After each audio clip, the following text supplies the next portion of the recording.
Hola, yo soy Ángel Gutiérrez y esta es una presentación para una clase de un posgrado que estoy realizando. Vamos a ver rápidamente el concepto de derecho sanitario. Es en conjunto con una compañera que no tengo su apellido. Este de todos modos era un borrador, así que lo voy a utilizar para tener esta información a la mano y por si a alguien le interesa, lo subimos a la red. Entonces, el concepto de derecho sanitario es sumamente importante.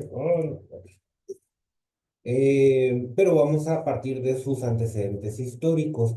Sepamos que aquí en Tierra Azteca los albores de la regulación sanitaria comenzaron con el protomedicato. Este era un órgano colegiado de una serie de personas que se les daba esa atribución, no tenían propiamente una preparación específica, sino más bien un mandato real. Este protomedicato realmente inició en España, pero fue tan eficaz porque a final de cuentas hubo la necesidad de regular este tipo de cuestiones también en el antiguo continente y una vez que se tuvo este éxito y se colonizó este país, bueno, estas tierras, se exportó esta idea al virreinato de la Nueva España. Este protomedicato pues era una atribución real que el rey de España confería a tres individuos, los cuales tenían estas facultades. De forma individual, cada uno de ellos avalaba los títulos universitarios en medicina. Tenía cuestiones de índole sanitaria, esas eran sus funciones, no regían sobre otras disposiciones o sobre otro tipo de cuestiones, era únicamente en cuestión sanitaria. Y de forma colegiada tenía funciones normativas y de gobierno. El objetivo de esta era el tomar políticas sanitarias, sobre todo en cuestión de epidemias y como les comentaba, de forma individual, pues a los títulos universitarios en los estudios que se estaban llevando a cabo en este nuevo mundo. Comentaremos también, pues, de que los títulos universitarios fueron muy pocos en cantidad. Se reportan tres títulos o tres egresados de medicina por año. Este protomedicato en este país, bueno, en ese momento la Nueva España, avaló en promedio tres títulos por año. Y estos nuevos egresados de medicina en este contexto, pues tenían una competencia desleal porque competían con los médicos autóctonos indígenas, con curanderos y personas así de tiempos ancestrales, de usanzas tradicionales, pero también competían con los médicos que venían de la Nueva España. Y pues esto hacía que los egresados de Tierra Azteca tuvieran esta complicación porque pues no encontraban un espacio dentro de los peninsulares ni tampoco dentro de los indígenas. Además, también hay que hacer mención que la medicina en aquel entonces era sumamente rudimentaria, no era pues como la medicina actual con el método científico. Estamos hablando de los 1700, en cuyo caso pues esta medicina pues todavía estaba en pañales, como solemos decir.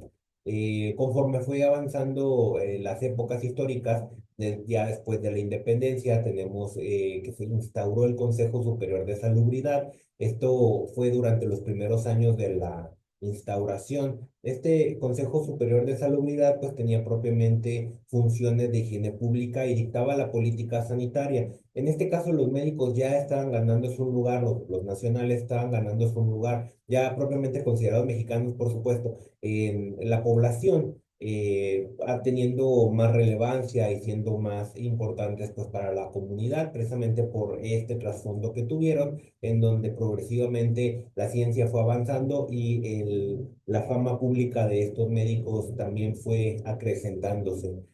Cabe destacar que durante este periodo, que fue pues bastante extenso, se promulgaron las leyes de reforma. Estamos hablando de periodos de tiempo históricos muy prolongados. En lo que hace a las leyes de reforma, vale la pena destacar la separación de la iglesia con el Estado. Recordemos que además de propiamente los médicos que existían, la atención a la salud en aquella época estaba conferida a pues religiosos que buscaban a través de su servicio agradar a Dios según sus prácticas.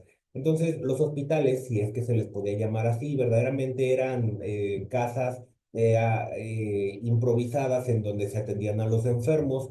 pues con este propósito religioso, pero con la separación de la iglesia y el Estado, se trató de modificar, sobre todo para los médicos, este cambio de ideología, buscando que arrebatarle al Estado, a la iglesia, este propósito de ayudar a la gente para que fuera el Estado quien supliera esta actividad y pues cambiar esa opinión pública. Ahora el Estado benevolente era el que se encargaba de la atención médica y no la iglesia mala que despojaba a los pobres, bueno, según la revolución de la época, la ideología de la época. Entonces era el Estado quien tenía esta no solo obligación, sino misión, comisión de atender a la salud de sus gobernados, de su pueblo, como parte de esta reforma, ¿verdad?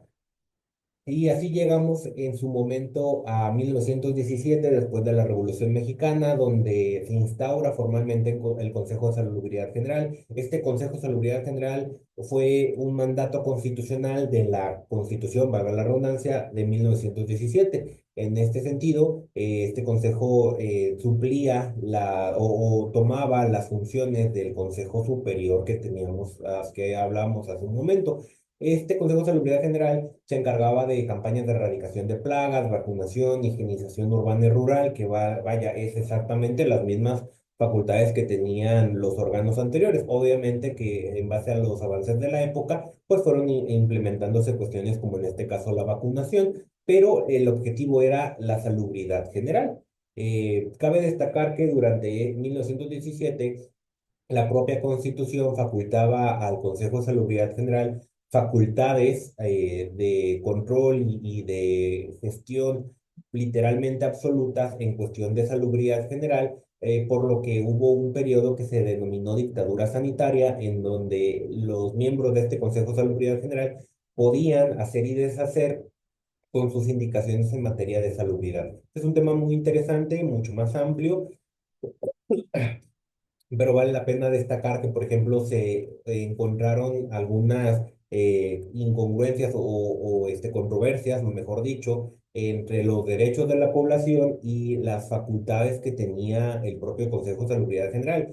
Por poner un ejemplo, se encontró con la situación de hasta dónde podía llegar el Consejo en la intervención de las plagas, por ejemplo. Vacunando o combatiendo de forma directa algunas enfermedades. Recordemos que la penicilina fue descubierta en 1929, más o menos por esa época, porque se distribuyó bastante rápido. Ya una vez llegado a nuestro continente, surgió esa controversia de si yo o un paciente que tenga sífilis tiene que ser tratado forzosamente aún en contra de su voluntad. Y ese es el tema de la dictadura sanitaria. Antes de la distribución de la penicilina, se utilizaron también algunas estrategias cuestionables como hacer listas públicas de personas que tenían enfermedades venéreas y de esta manera, pues, proteger a la población para que no se inmiscuyera con este grupo de personas, estos enlistados, pero al mismo tiempo, pues, estos quedaban exhibidos. Así una serie de cosas que entran dentro de este contexto de dictadura sanitaria, muy interesante, pero bueno, no duró mucho porque los recursos de la época económicos no eran suficientes para satisfacer estas atribuciones y se encontró una herramienta mucho más eficaz a través del servicio de propaganda y educación higiénica que empezó a correr en 1925. Esto era más accesible porque el objetivo fue concientizar a la población a través de spots, de pequeñas cápsulas de cine, que era algo que estaba en esa época en boga. Y a través de esta estructura hubo un cambio social mucho más eficaz que la imposición de medidas sanitarias, muchas veces vistas desde un punto de vista arbitrario por la población, a diferencia de la concientización progresiva que se estuvo llevando a cabo. Una estrategia muy buena. Ya para 1926 se publica el Código Sanitario, que fue el primer código normativo en México en política sanitaria. Da lugar al Departamento de Salubridad Pública, que eventualmente se convertiría en la Secretaría de Salud. Este departamento, como podemos imaginar, se dedicaba pues a la salubridad. Entonces, este código sanitario fue pionero, sobre todo en la regulación sanitaria, regulaba boticas, farmacias, droguerías, y cabe destacar que a partir de este código sanitario y su implementación y desarrollo es que podemos entender el nacimiento del derecho sanitario. La primera definición de derecho sanitario que tenemos fue a partir de 1947 y la entenderíamos como el conjunto de normas que regulan la protección y el fomento de la salubridad pública. Ya en un contexto más actual, conforme fueron avanzando las décadas, se promulgó la ley del Seguro Social y ya muchas más décadas después, la reforma constitucional del 83 en materia de protección a la salud y posteriormente la promulgación de la Ley General de Salud, que es lo que eventualmente estudiamos. No obstante, aquí vale la pena abordar lo que es el Sistema Nacional de Salud y es importante hacerlo aquí porque pues tenemos que hablar de estas reformas que mencionaba de la ley del Seguro Social para abordar poquito, no es inconveniente adentrarnos tanto en la materia de seguridad social. Bueno, para esto necesitaríamos ver primero qué es esto de sistemas de seguridad social. Recordemos que durante esta temporada, durante esta época, hubo ciertos cambios sociales, sobre todo venidos de las guerras, y en lo que vino siendo Alemania con Otto von Bismarck, inició esta concientización de el destino que sufría el pueblo alemán después de su periodo productivo de vida y el desamparo que venía a tener posteriormente. Entonces, en esta época surgió el primer sistema de seguridad social de Bismarck que buscaba que la contribución de la sociedad le permitiera a los conciudadanos tener una fuente de retiro, sobre todo en casos de vejez o de accidentes de trabajo. Y unas décadas más adelante surgió un programa de seguridad social parecido con Beveridge. Esto fue en Inglaterra. Vale la pena ahondar más en este sentido. También es importante acotar que nosotros tomamos un poco de ambos contextos, pero a final de cuentas el objetivo es propiamente la seguridad social, hacer un plan de retiro para nuestra vejez o para cuando ya no seamos capaces de poder seguir siendo productivos por algún accidente. Y esto en México dio lugar progresivamente a la fundación de algunas instituciones de salud, como el IMSS, el ISSSTE, la Sedena, Pemex, la Secretaría de Marina, y cabe destacar que los hospitales más grandes fueron inaugurándose en el entonces Distrito Federal. 1952, el Hospital General de la Raza, el Centro Hospitalario 20 de Noviembre, etcétera. Y esto es importante porque durante todos estos años se estuvo concentrando en la capital del país la capacidad resolutiva a la atención a la salud, con estos hospitales monstruosos que atendían específicamente a esta zona, a estos grupos de derecho a biencia.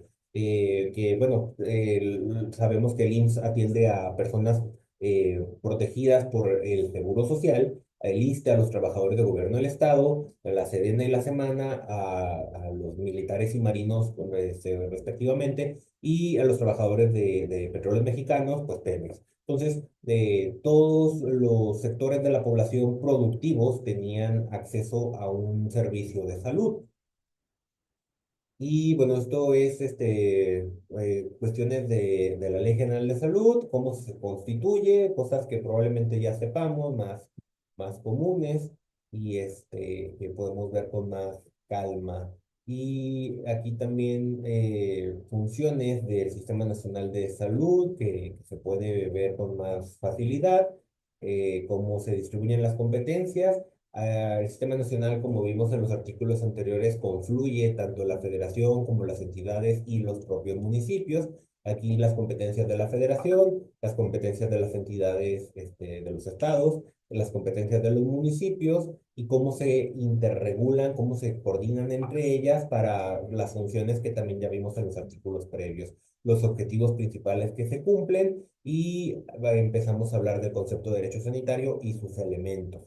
Aquí unas definiciones de derecho, en sí lo que pudiéramos entender de una forma más laxa lo que es el derecho, y cómo se divide el derecho. El derecho se divide en sí en varias ramas, principalmente en tres: el derecho público, el derecho privado y el derecho social. Hablamos del derecho público, aquel que regula la actividad del Estado y su relación con los ciudadanos, o entre el propio Estado, u otros estados, ¿no? Por ejemplo, en el internacional. En cuanto al derecho privado, aquí también hablamos, pero de una relación de los individuos entre sí, en temas civiles, mercantiles o bien también internacionales. Y finalmente el derecho social, que involucra cuestiones pues públicas, pero más que nada lo que busca es equilibrar una cuestión de desigualdad, para pues nivelar la relación entre trabajadores, por ejemplo, la seguridad social,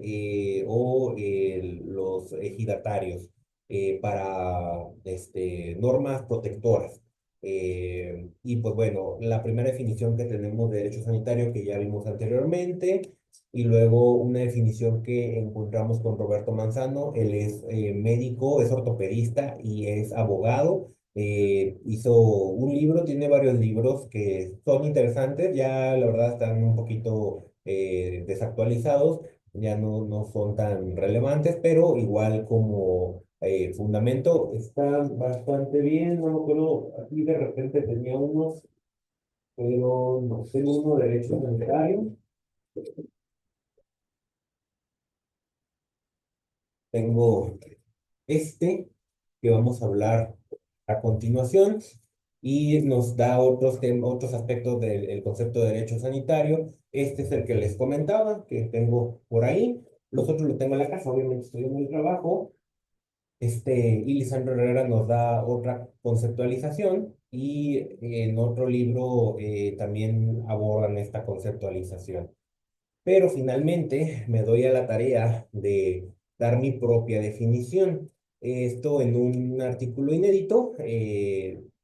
La historia pues es muy interesante, con más tiempo se los platico. Pero vamos a entrar al estudio del concepto y por qué yo, perdón, por la jactancia, me parece más adecuado esta situación. Primero, pues porque como vimos en la definición que propongo, pues es una rama del derecho público, es una rama del derecho social, perdón. Ya vimos qué aborda cada uno. Entonces, para que sea una rama del derecho necesitamos ubicarla, situarla en alguna de estas zonas. Entonces, no podemos en el derecho público, porque también hay cuestiones del derecho civil, del derecho mercantil incluso, y en el mismo sentido no podemos ubicarlo exclusivamente en el derecho privado, porque tiene notas muy distintivas de derecho administrativo, cuestiones procesales, obviamente el abordaje constitucional. Por lo tanto, y no solo es por exclusión, sino también es bastante evidente que se queda en el derecho social por esta cuestión de regular las necesidades colectivas y equilibrar las desigualdades que garantizan el bien común, ¿no? Como estamos viendo aquí. Entonces, ¿qué elementos encontramos en la definición que propongo de derecho sanitario? Encontramos varias: la responsabilidad legal del personal sanitario, bioderecho, la normatividad y regulación sanitaria, pero esto incluye bienes, servicios, tecnologías de la información en salud, y por supuesto el derecho de acceso a la salud en sus múltiples variantes, las cuales incluye políticas públicas en forma individual e incluso internacional. Entonces, viendo una por una, la responsabilidad legal del personal sanitario, pues ya vemos que también tiene su propia división: la lex actis médica, la responsabilidad civil, penal, administrativa en el ámbito médico; en el bioderecho, sus propios ámbitos de estudio; en la normatividad y regulación, pues todo esto, ¿verdad? Y en el acceso a la salud. Entonces, bueno, hasta aquí podemos dejar. Espero que les haya gustado, compartan, suscríbanse y todo eso.